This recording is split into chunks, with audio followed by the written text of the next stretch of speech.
Hello and welcome to this month's History Room Live. My name is Mary Kate Kwasnick and I'm the Archivist and Special Collections Librarian at the Patent Free Library in the History Room. Today's program is our very last History Room Live event of 2022, and we're so happy and grateful to welcome Marilyn Weinberg of the Beth Israel Congregation. When I first started this position at the beginning of 2022, I saw a beautiful article in the Times Record about the 100th anniversary of Beth Israel, and I was so struck by the history and community in that story. So I reached out to Beth Israel shortly thereafter and was connected with Marilyn and Fred. Marilyn and Fred have done incredible historical research for the synagogue over the years and have even donated quite a bit of the collection to the University of Southern Maine's Judaica collection in their special collections department. The history and community at Beth Israel is so vibrant, so beautiful, and so striking that we're so happy that Marilyn was open to presenting today during Beth Israel's really big year. It's so wonderful, so thank you so much. For the folks on Zoom, I just want to let you know you're in a Zoom webinar, so you can chat or use the Q&A, and I'll be monitoring that, so you can ask any questions. And for the folks in person, please beware of this cord that goes up the aisle. Please don't trip on it. It connects our camera to the computer. So without further ado, welcome Marilyn and Fred.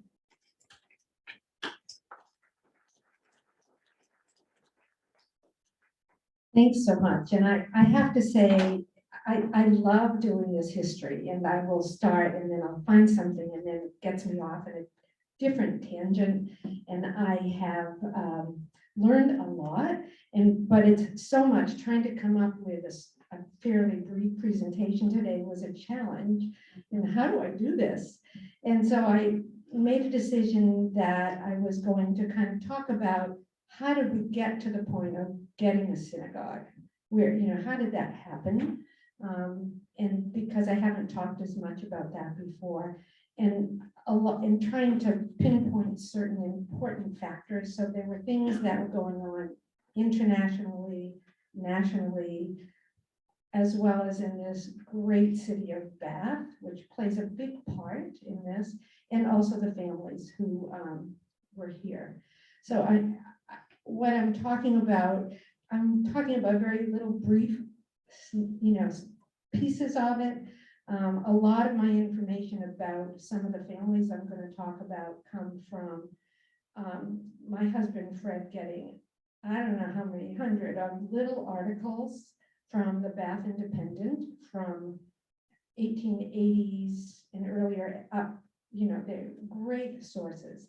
And the interesting thing about newspapers in those days is that it wasn't big news. It was little news. Like there was an article in there, Nathan Petlock got a phone installed today. So there so you get pieces of information kind of indirectly about what was going on here.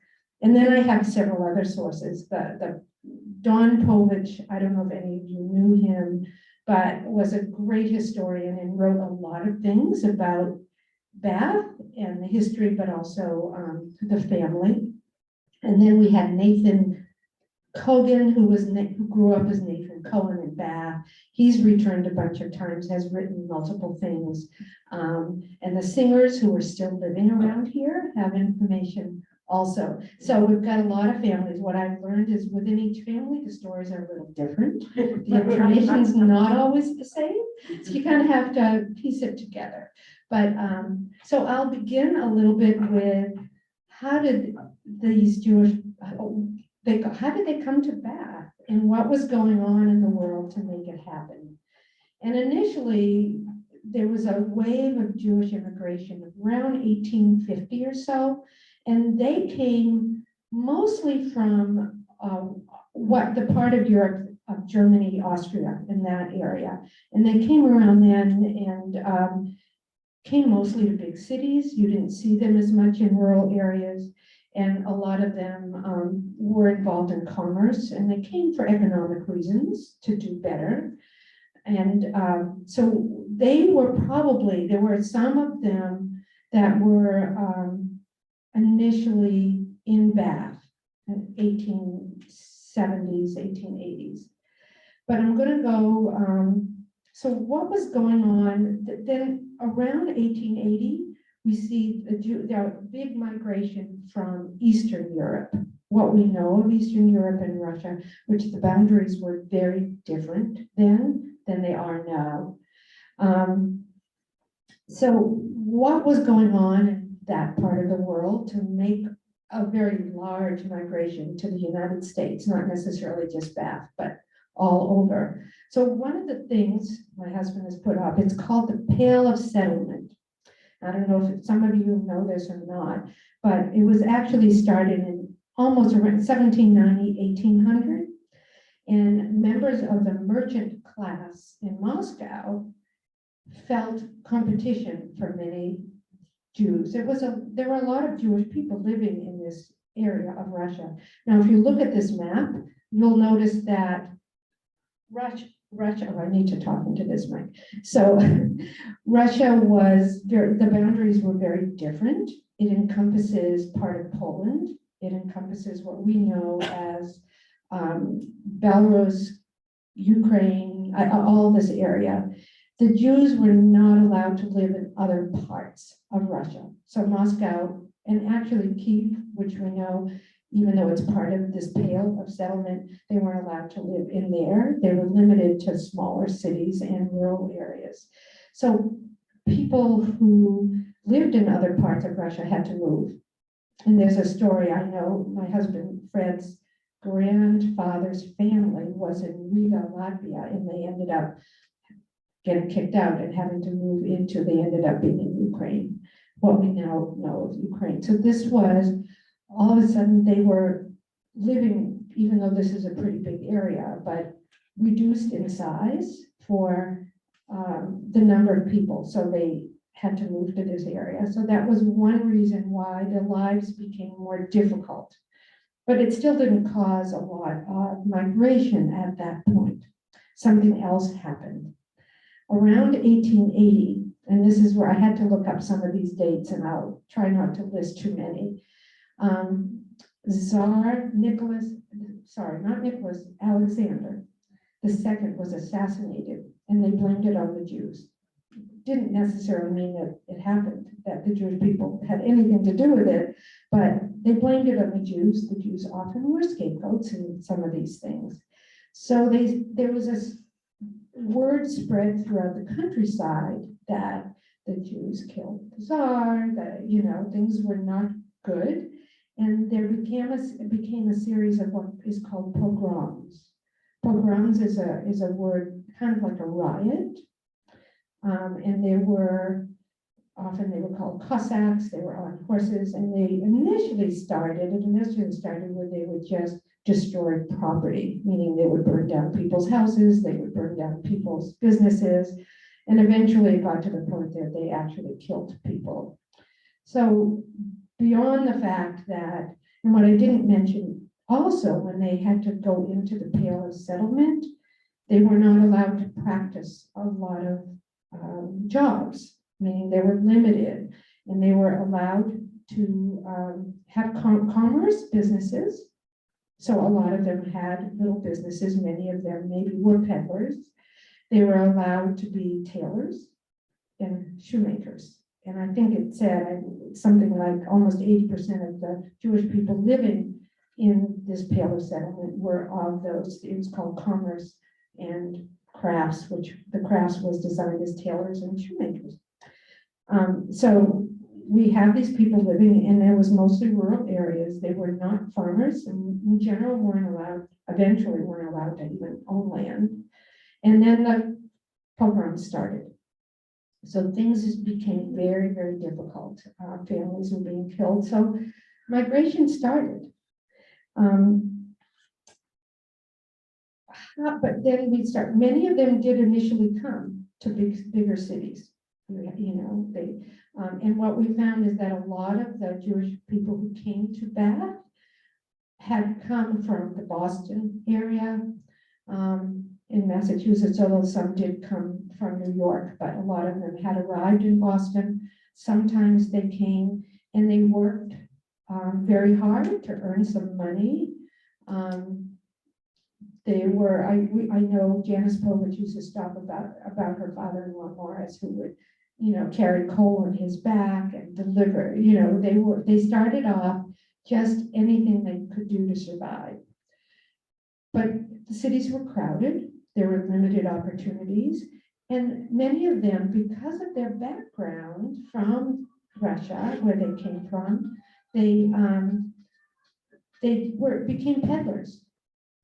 And by being peddlers, they were able to get out of the city and roam a little bit. Now, they weren't necessarily huge. They would have a horse and a wagon, and sometimes start off with a little bit as thread and needles and small things, sometimes even carrying things on their back. So what Don Povich wrote, and again, this is different stories, is that in Maine, you typically, especially in bigger cities, you have to have a license to be a peddler. One, there were more people in the cities, harder to get a license. And apparently this is that you didn't have to pay for a license in Maine. So that was an attraction. Why Bath? Bath was actually in the 1880s, 90s, and 1900 was a thriving little shipbuilding city. The waterfront, commercial street area was lined with, shipmaking businesses of all kinds. So it was a good place to kind of settle in and then reach out as being a peddler. So they started slowly to come to Bath. The first Jewish people we do connect to Bath were from that early migration from the 1850s and 60s. And so, but Bath was kind of a place where they had a store. Bath was a well-known place of commerce. So we had the Isaacson brothers. I don't have that there. Cecil, Isaac, and Jacob, who actually had multiple stores, one in Bath. They had one in Lewiston. One of the brothers boarded in Bath, but they didn't live here. So they didn't really establish themselves as living here. Then there was William Katz, who changed his name when he arrived in the US in 1850 to William Filene. Some of you have learned about the Filenes. There's some stories. I got into this and read a whole book about the Filenes family, because that happens. And I don't think this is true. I don't know if it's true, but Katz is cats, right? Feline, Filene, who knows? Maybe it's over there. And William Katz Filene had 4 sons, and he opened 4 stores, one for each son. And he got one in Bath. Again, because it was a thriving city, he got a bargain on a building. And one of his sons, Bertram, was the manager of the Bath store. It was called Boston Bargain Clothing Company, or BBCC. They had lots of ads in the paper. None of them stayed again for a long time, although we did read in the Bath Independent that when he was married, he came to Bath for people to meet his new wife, but that was it. And then we had Samuel Goldstein, who ran the One Price Clothier. He ended up having 2 stores here. Again, we get a lot of this information from looking at the ads. And he owned a store in Gardner as well. But he stayed probably longer than some of the others. He left for a while, came back, and was pretty active in the city. But those are the only 3 we see until 1886. Yes, sorry, have to die. I usually have this right here, but and who comes to town? We have a visit. We're introducing you to the Milkowski family, and this was the first family that actually came and stayed. Isaac actually arrived really early for this group in 1872, but we don't have him married. He gets married in 1879. So my guess is he worked at some hard jobs until he could afford a wife. And he married Sarah Cohen in Boston in 1879. And they went to Rockland. And we had trouble finding them in Rockland because, again, one of Fred's techniques is to go into the city directories. And where you find names, it tells you who's living and where. But what happened is that Minkowski family was listed as McCluskey, because, so we eventually found them in Rockland. And they had 3 children there, and then left. We know the next part of the story is actually told by one of the Minkowski families. Don Povich interviewed her. So we have some great details here, and I love these stories. That Isaac and Sarah and the 3 children went to Philadelphia. They left Rockland, not sure why. And they went to Philadelphia for a business venture with a family member. Apparently it didn't work out, and they decided to return to Maine. Took a train, and they got as far as Bath. And in those days, there was no bridge. This is 1886. There was no bridge across the river, and so there was a ferry that ferried the train cars across, and then there were tracks on the other side. So they stopped in Bath, and the little girl, who was Sophia, was 3 years old, and she had developed on this train trip a bad cough. You can imagine, was just not well. So they got off the train, and the story, as Mr. Greenleaf, the station manager, said, that child needs some medicine, and went to Hallett drugstore and got her, it said Ipecac, which I'm not sure, but that's actually in the story, syrup, and said, either Mr. Hallett or Mr. Greenleaf said, you know, you should just stay here until she's better to make sure she's going to be better. So they did. They got a room down by the, by the river. There was a little, they said hotel. I'm not sure exactly what it was. And they stayed. And this is now I'm making this up because I don't have the whole story, is that whether Mr. Isaac went for a walk with the boys and met people and talked to people. For some reason, he felt very welcome. They just decided to stay in Bath, and they did. I think eventually they stayed in Bath and had 9 more children. One of them passed away, so altogether there were 11 children.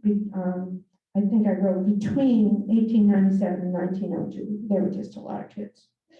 But I think I chose Minkowski's one because there's great stories, mostly from the newspaper. But it's a typical story of immigrants, what happened in Bath. But he's first listed in the 1887 city directory, went through all these directories, as a rag picker, which is somebody who just went around and got people's kind of things and then would resell them. This is 1887. In 1892, he is running a variety store. And in 1897, he now has a dry goods store. So this is, that the children probably worked and helped in the store. We know that Sarah helped in the store. And at one point, Sarah is the manager of one of these stores. So it's just, again, somewhat a typical immigrant story, but a lot about how he was able to do this in Bath. So I'm going to just share a few stories about the children because there's a lot of children.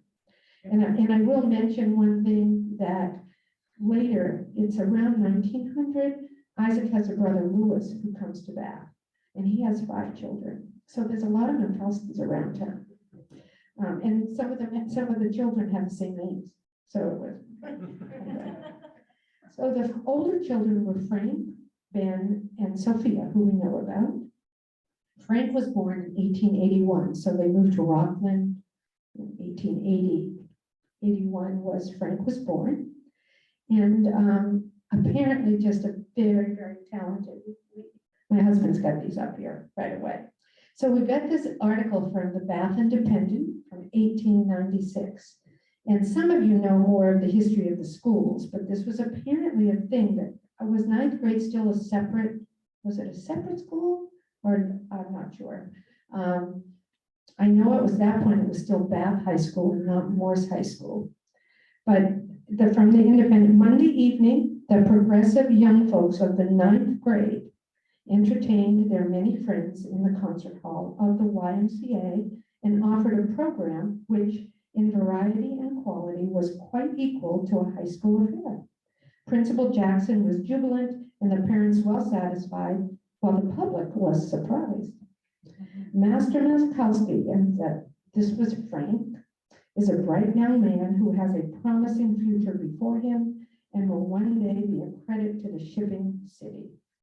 Not only the boy is a good declaimer, which is a oral speaking, but he is unusually apt in the ancient languages. The kid knew Hebrew. And a college education is what he certainly should be given. It will do him good. So one, I just think, here, this young Jewish boy, there he's being praised by this city and the people in the city. I just think that speaks so well for the people who lived here, and the fact that he was obviously very talented. He completed at Bath High School at the time, and later there's two boys, then Sophia, and two more boys. So Frank and Benjamin were the two oldest, and they went off to Bowdoin College. And then there was a little break, and then we have Lee and Ira, who were the other two boys. So Ben and Frank go to Bowdoin, and then Lee eventually gets there as well. At that point, Bowdoin had a medical school, which I don't remember exactly when it closed, but all three of those boys not only went to Bowdoin, completed, they went to medical school. And they're listed multiple times where we can find articles, different newspapers, not necessarily Bath Independent, where they became really well-known doctors, which again, so impressive. These are bright kids. Ira goes off to Colby, we're not sure why, and then he drops out after 2 years. We think he's, everybody has a little challenge, but then he does well because we find he's in the oil business in Texas or something like that. We'll find that later on. So, and there was also a sister Ruth, again, who was right up a little younger than where Sophia was, who goes off. We find her at a nursing school in New York, and she becomes a superintendent of a hospital. So amazing talents. The problem is they left, but all talented. In 1906, this is where Sophia is now 21. We first find her in the Bath Independent. We're not sure. Apparently, she loved music, and this was an article in the Bath Independent that had mentioned Sophia and Bessie, who's only 14. And Sophia had a love of music, introduced phonographs and radios to the city of Bath and the members of Bath. I assume you can read this, but just for the people, can the people on Zoom, or should I just read it out loud? Okay. We especially enjoyed the Milkowski phonograph booth. Purple and white are the colors here. This is Sophia and Bessie Milkowski, furnished the patrons with selections from the different machines which were appreciated. The elaborate horns used on the machines were a feature. They have many new records. And then we find additional articles in the Bath Independent where Sophia is in Portland supporting a Mendelssohn concert. And then she is in Bath when there were gatherings. She often brought her phonographs and played music for things going on in town. And then we see her later where she donates music, either records and even some phonograph machines to the local schools. So she was committed to this and very involved in the city of Bath. And her love of music, eventually she opens a music store. There we go. Again, not every town has a music store, but she was probably one of the few that in the whole area that had a music store. Eventually, it becomes a music and furniture store, and we eventually just furniture, which is now where Country Farm Furniture is in downtown Bath. But we moved to Bath in the 70s, and it was still Milkowski's furniture store at that point. And some of the members changed their name to Mickles, but some kept Milkowski. So there were actually 3 sisters who ran the music store. So, and I'm going to mention just one more member of this family. Frida was the youngest, but the youngest boy. His name was Horatio. and maybe some of you know this story. Isaac needed a loan. And even though I'm not going to say that most people in Bath are very welcoming, but sometimes as a Jewish person, not everybody was accepting. And he had trouble getting a loan. And there was a banker, Horatio Allen Duncan, who worked, I don't remember, the bank isn't here anymore, but gave him a loan for, and I don't remember, I don't even have information for what it was. And Isaac was so thankful. He said, my next son is going to be named after you. And so then we have in 1900, Horatio Allen Duncan Lukowski was born. And he often would sign things, sometimes just Horatio, but sometimes he would put Horatio A.D. Lukowski. It's not a typical Jewish name, but anyway. So we'll move from there. And I will say, please, if any of you have questions, or a lot of you know more about Bath history than I do, but I've chosen some of these families because I think they're examples of things that happen. So I'm going to just move on to the Brown family because I think it's one many of you are familiar with. Harry Brown arrived in the US again fairly early. And this is where I have to say, when you do research in these records, even the census information is not always accurate. And I don't know if it's because many of these immigrants came and they had an accent and they couldn't always understand, but we find immigration, because they're on there, you say, when did you arrive in this country or whatever, and the dates are different. So when I have a date, it's not always 100% correct. He's first listed in Brunswick for a couple of years, but then he arrives in Bath, and we know this 1896, he's listed in the Bath City Directory, which means that there's often a year lag, so maybe it was 1895 that he came. And he's working as a tailor and a pawnbroker. And he actually was a pawnbroker for over 20 years, but also did tailoring. So, and we also learned that eventually, within a short time, he has purchased some buildings. There's a lot of common thread here that a lot of these merchants were able to purchase buildings. They worked very hard, they saved every penny, and they found that that was a way to help give them some security. So he and his wife Celia have 5 children, 2 boys and 3 girls. All the children graduated from, at that point, it was Morse High School. Mary and Bessie became school teachers.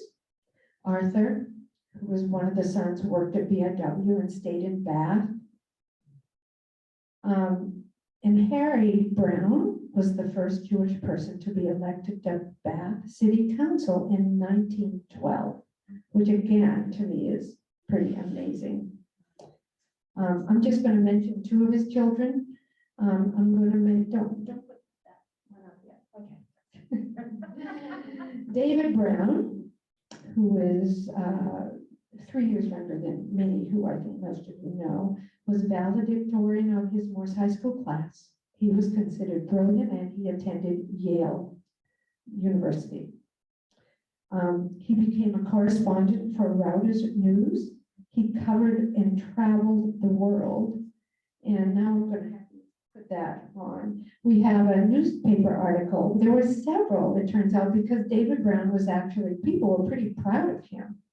He, you know, in those days, you'd have, when you went to the movies, and now in the news, and David Brown was often one of the reporters. He actually, in those days, when you were a reporter with the Army, you actually went in. You know, now they talk about news people embedded. Well, he was embedded. He was with the soldiers and went to North Africa first.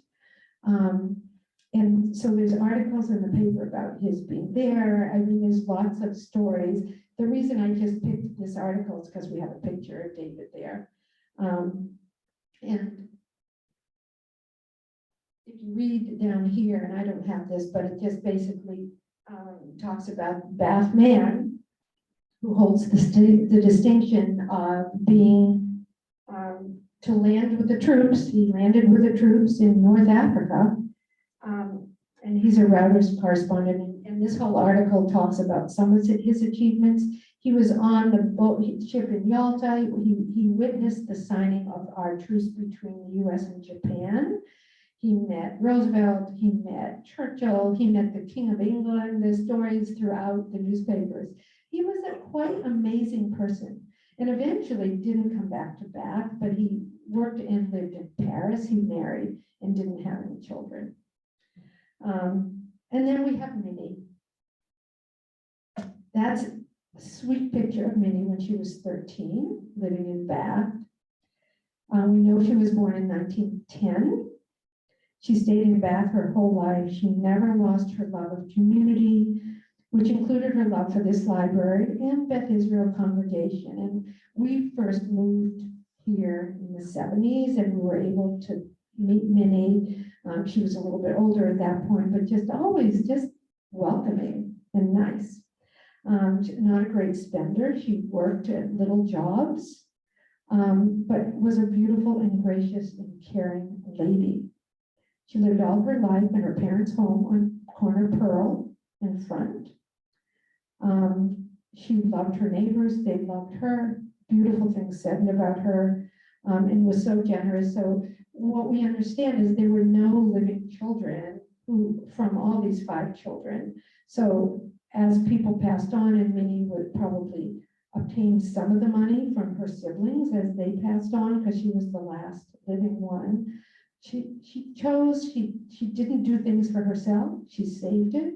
And when she passed on, she gave money to her 2 favorite places, which was Patent Free Library and Beth Israel Congregation. And you know, across the street, we were able to buy a building just because of her donation, and we call it the Minnie Brown Center.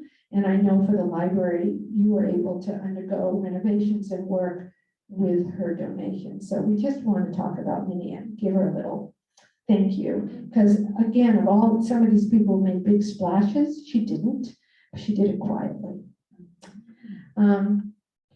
Now I'm going to take on the more complicated. So again, the Povich family, and I understand there's a number of Poviches who have joining us on Zoom. And if you have any corrections, any of this, or additional things. And the hard part is because it's a long, it can be very long. There's a book called Book Written. I'm going to kind of do an abridged version of this. So we're going to scoot over to the Povich picture. Simon, who is the patriarch here, and his 12-year-old, now this obviously this is not Nathan at 12, but it's the only picture we have, arrived in Boston in 1878.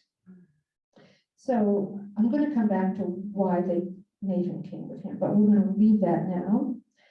They initially moved from Boston and again began were peddlers, because that's how people managed, and went to Bar Harbor. And later they were able to open a furniture store.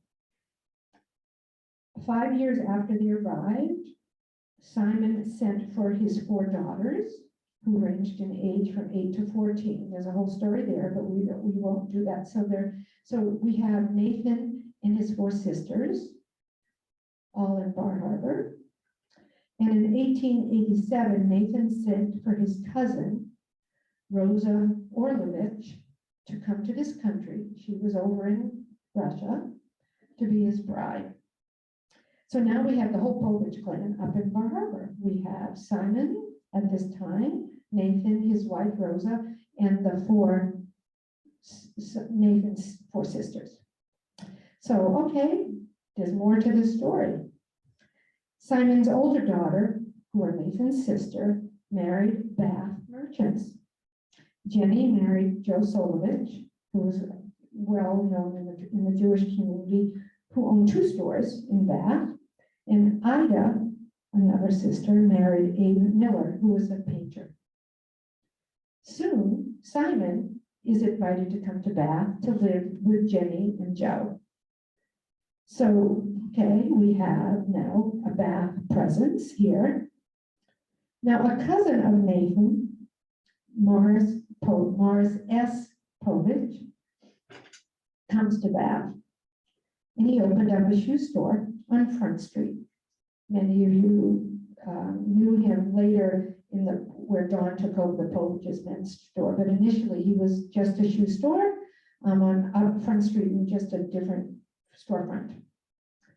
He met his cousins from Bar Harbor, and he fell in love with Eva, who is Nathan's oldest daughter. I think I've got that right. And he married her in 1914. And they lived in Bath. Needless to say, it was time for Nathan to move to Bath, which was a prospering city. And Simon's already living here with his daughter Jenny and Joe. He's got 2 sisters living here, and then he has his daughter living here, and business is doing well. So Simon was able to purchase some land and built a house for Nathan and the rest of his family in 1914. So Nathan and Rosa and their children moved to Bath. At this point, Nathan was also able to purchase what was then called the Music Hall. So we're gonna, oh, wait a minute, we'll go back. I didn't mention, this is the last picture we have of Nathan and Rosa's oldest boys. This was taken just before, while they were still in Bar Harbor. But there were, I'm not going to go through all the names, but the tallest one, they called Matey. His name was Morris, actually, at that point, which I'll explain that later. So before that, then they moved to Bath, and Nathan's able to buy a building, which is the Music Hall, which was at the corner of Washington and Center Street. I was told I can use this. Whoops. If you look up here, the building also had a big pool hall. So it had businesses already in there. Down here, I don't know if you can see, but it says Standard Furniture Store. This was the furniture store. Don't forget, Nathan had a furniture store in the Bar Harbor area. So he knew what he was doing. He opened a furniture store. On the top level, they rented this space out for concerts and so on. And eventually, it gets used for the Jewish population to hold services. So it's a multi-purpose building, but it's an important building for us and actually for our congregation, because we eventually were using it to gather for services at some point. And so he opened Standard Furniture, and he does well. He became a leader later on in the drive to build the synagogue, and very involved. As I said, all these families were accepted and involved in community life in Bath, not just Jewish life. But I need to mention there's more Povages, and they're all related. So 2 other, I mentioned Morris S. Povage. Now this is the father of Dawn and his brother Albert, who married a cousin who was Nathan's daughter, Eva. So there's Povages, but they were related. That was very common. And I say Morris S. because there were 2 Morris Povages. Don't forget that Nathan had a son, Morris, and there was this, so Nathan's son they called Matey and then but Morris as they always in all the things, our documents we have, if it's Eva, it's Mrs. Morris S. Povage or whatever. They all use the S to separate them. So he came to Bath. He learned to speak English pretty easily, and so he was a good communicator. He did well in his business. He was just very sharp about it, and he became a very devoted Bath citizen. And in fact, he was on the city council in Bath in 1930, and multiple years he was elected to the city council. There's stories in the newspaper where there's somebody who came to Bath who was from Eastern Europe. They called Morris and said, "Hey Morris, we need you, come over to help us translate." So he was just very much involved in the community, and his son Don had a love of history and just continued it. Very involved in the synagogue. Again, we came in the 70s. Morris was still very active at that point. And then there's the third Povich I want to mention. It was Sam Povich. So just again, this is I think a funny story. Sam's father was Rose's Orlovich's brother. And why? What happened is that Rose's brothers came to the U.S. and thought, Orlovich, I don't think so. We like Povich better. So they changed their name to Povich. So Sam Povich is really, Orlovich, whatever, they're Povich, they changed their name to Povich. Sam leaves Maine and joins the Navy. He fought in World War I. And then when he was released from the Navy, he came to Bath. Why not? Because this is family here. He actually boarded with Morris S. Povich and Eva Povich when he first came. And he decided in the Navy, he was somebody he was a cook. And he also was involved, I know there's a name for it where you purchase things for the Navy too. So he decided he was going to open, I guess I'll say restaurant. He opened what we call Sam's Sandwich Shop. Went on up until the 50s, I think it went to the 50s, became famous. According to the family, he was the first one to make a real Maine lobster roll. And they came from far and wide to get Sam's lobster rolls. It was down actually in the corner middle, and I forget, kind of near B&W Pine. Thank you. Did you go? Oh, yes. Were they good?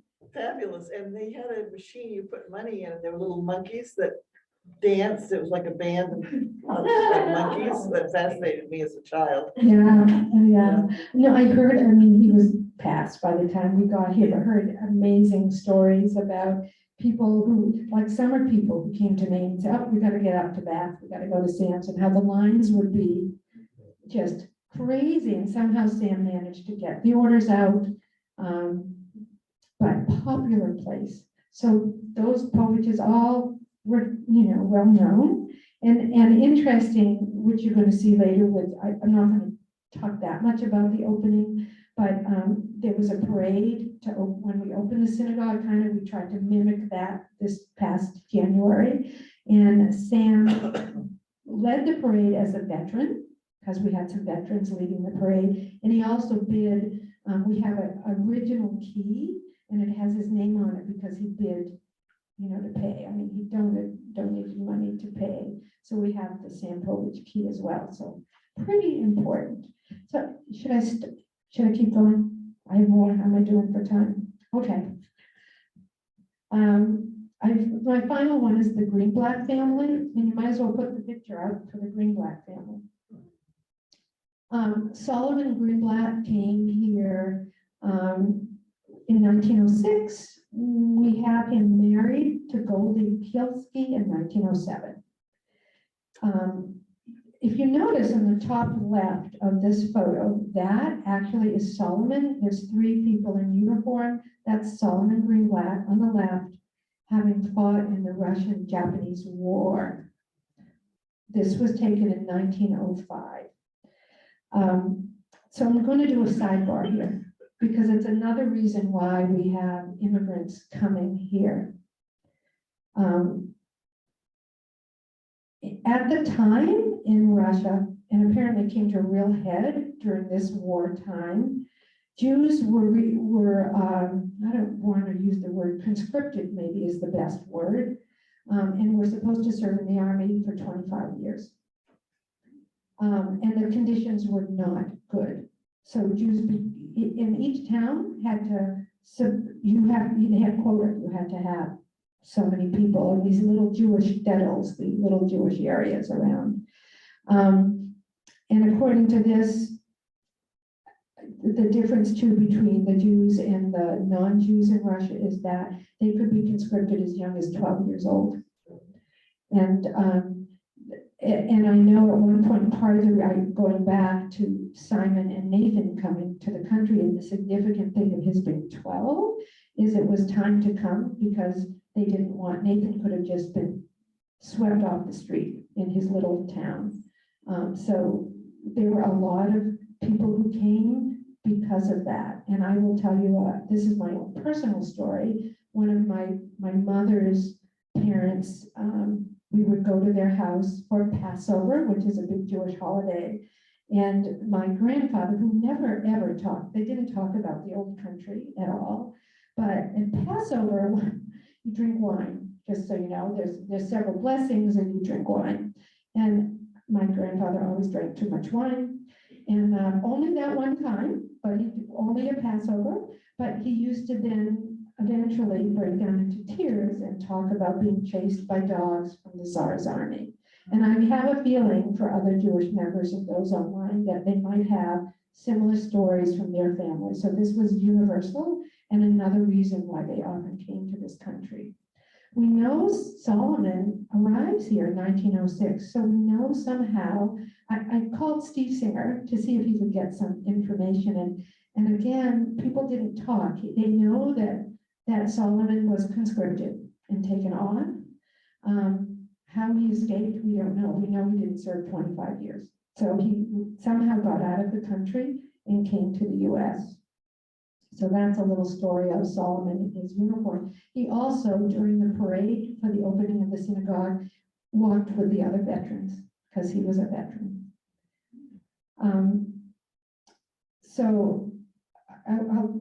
Anyway, he was able to escape.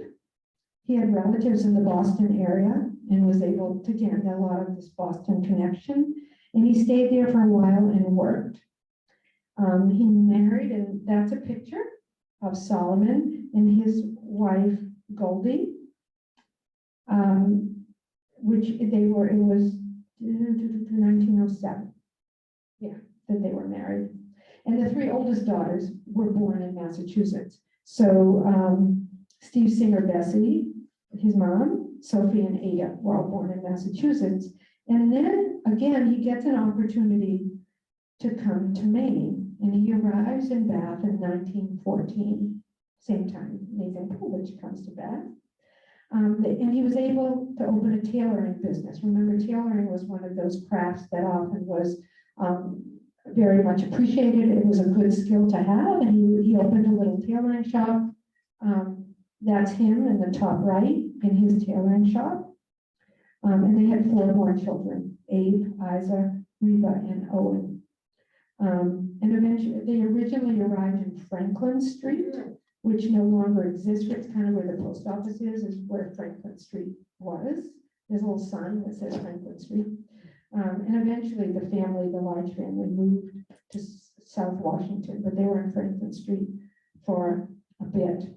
Now, this story I get from Don Povich, and it says in 1921, Solomon Greenblatt wanted to buy a building in downtown Bath, and the owners refused to sell it to him because he was Jewish. A local Christian man named Fred Stevens bought the building and sold it to his Jewish friend, Mr. Greenblatt. And again, it just says the beauty that, yes, there were some people who had attitudes that were challenging, but there were so many wonderful people here that were welcoming and helpful. So Solomon eventually purchases a block on Front and Arch Street, and this is a similar location. Many of you here went to Greenblatt's Hardware, which is on Front Street. I know we went there, we bought a dryer there, we bought paint there. It was what was an old-fashioned hardware store, different from Troops, which was also a hardware store downtown. But the children all did well. Bessie, who was the oldest daughter, you see the family down here. Isa is the tallest. This was done in 47. It was their 40th wedding anniversary. And there was a whole article. This comes from an article in the newspaper. It was an insert about the Greenblatt family, again, to tell you how much the town and they just did well together. We have Isa, we have the daughters, Bessie, who was Steve's mom, she's in the back. The boy on the right is Abe, who eventually starts the hardware store, Greenblatt's. First it's Abe, and then Isaac joins him there. And the 2 younger ones are Reva and Owen. And Owen is still alive. I think Reva is too. They're both, and they are, anyway, they were very little here, obviously. And anyway, just again, a very involved, busy family. The family, a lot of them stayed in Bath. We know that, is the next one, why don't you do the next one? So this is Isidore Singer, who is Steve Singer's dad, and Bessie Greenblatt Singer. So the singer married Greenblatt here, and I was hoping Steve would be here. I don't know if he's online, but we have Steve Singer as a little adorable boy. Some of you know Steve, and his older sister Ann, who's his. The reason I chose this is to mention that Izzy Singer was actually born in Brunswick. There were a bunch of Jewish families in Brunswick as well. And so the Singers joined the Greenblatts and moved to Bath. There were other Brunswick families, the Smiths, and some of you knew Jake and Joe Smith, who were the first Jewish doctors in Bath. They were Brunswick boys who went to Bowdoin College Medical School. So interesting. So anyway, trying to bring this all together. This happened. They had tried before to kind of start a congregation, and what we found, my husband found this article from the Jewish Advocate of 1912, and it says the Ahavat Achim Congregation of Bath, Maine. Ahavat is Hebrew for love, so this is like called the Congregation of Brotherly Love. And has as its members the larger part of the Jewish residents of the city on Franklin Street. So we've got this Franklin Street connection that a lot of the Jewish families initially lived on Franklin Street. We know that Cohen lived there. We know the Petlocks lived there. Anyway, we have some families there, but it didn't survive. They met together. They were never able to put together a building and make it happen. They were still meeting in different places. A little interesting factor, president of the Ahavat Achim Synagogue was Harry Brown. We've got Harry Brown in there. So the struggle is, what happened to make them be able to get enough money, finances, support from this city of Bath and the other Jewish members to build a synagogue. And we know part of it has to do with numbers, that they were by the time the late 1900s, and this was like after World War I going on, the Jewish population had grown. Part of it is Bath was a very thriving population during World War I as they were building ships for any war that was going on. But I found the interesting thing is I found this article. Am I going over? Am I going to be okay? Because looks like I talked way more than I thought I should. 1918, this is an article from August 10th of 1918 from the Bath Independent. And the title was Mass Meeting for Jewish War Relief. The campaign for Bath's quota of the Jewish war relief and welfare funds opens with a monster mass meeting and band concert in the Opera House Sunday night. Bath is now presented the opportunity as never before for humanity to show its ties of brotherhood by coming to the aid of the starving Jews in the war zone. Participation in this cause is without religious distinction.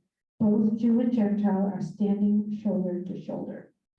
$1 a week is enough to keep one person alive. Bath's quota is $5,000. Bath has never failed to go over the top on any war relief campaign and certainly won't in this. And this is, to me, amazing. It turns out this was promoted by President Wilson, was president at this point, and it was a national campaign because there's lots of information. Again, you don't need it all, but it was a very difficult time in Europe. But look at this anyway, beautiful story. And then 1 week later in the Bath Independent is Bath Hebrews may build a synagogue. The big drive now being made by the Hebrews of Bath, who number in all but 128, that included a lot of Mikulskis, by the way, is going along successfully, and great enthusiasm is being shown by the entire Jewry of the city, said one of them Tuesday. This campaign for war relief has accomplished something which means much, in addition to the raising of the fund to aid our men in the service. It has brought us into closer harmony in Bath, and already there is talk of raising a fund later to build a synagogue. This group, finally, their big things, they had hope and will to go on. So, on November 21st, 1919, here we go. A group who had hope gathered in Harry Anstem's tailor shop on Front Street. And they signed a document to pledge funds to build a synagogue. So I'm just gonna, this is our charter member original document. See if I can do this. What we pulled out, it's hard to read. And if you get close to it, you can read it. There are like 10 stories within this document. But one of them is, you see that we have Isaac Mikulski signed it. Isaac's still around at this point. And we have Horatio who signed it. So the Mikulskis are part of this. There's another one up that turns out to be Isaac's brother-in-law's in there too, but we don't need that one. Then we go to the next sheet. We want to see Harry Brown. Here we go. The Browns are on this list. Next one.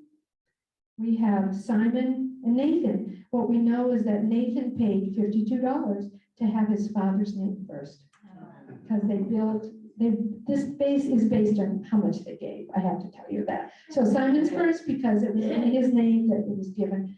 $52 was the most. So we're not talking about a ton of money. We're talking about a commitment. So that we have that in there. And Sam is in here too, as well as Mars S. They're all on there. And then we have Solomon Greenblatt on here. They all were there. They all signed this pledge to make it happen. And they did it. They did it not only with their own pledges, but with pledges from Bath residents who were not Jewish. That it was a support from the full community. And then on January 29th of 1922, they opened the building. This is the original key that Sam Povich bid for. They bid for these things because they needed to raise money. And so it was an honorary key. So Sam not only was in front because he was a veteran, he actually helped to open the building that was built and finished in 1922. We're still there in 2022 and feel very blessed to be part of the Bath community. So how did you do? I think.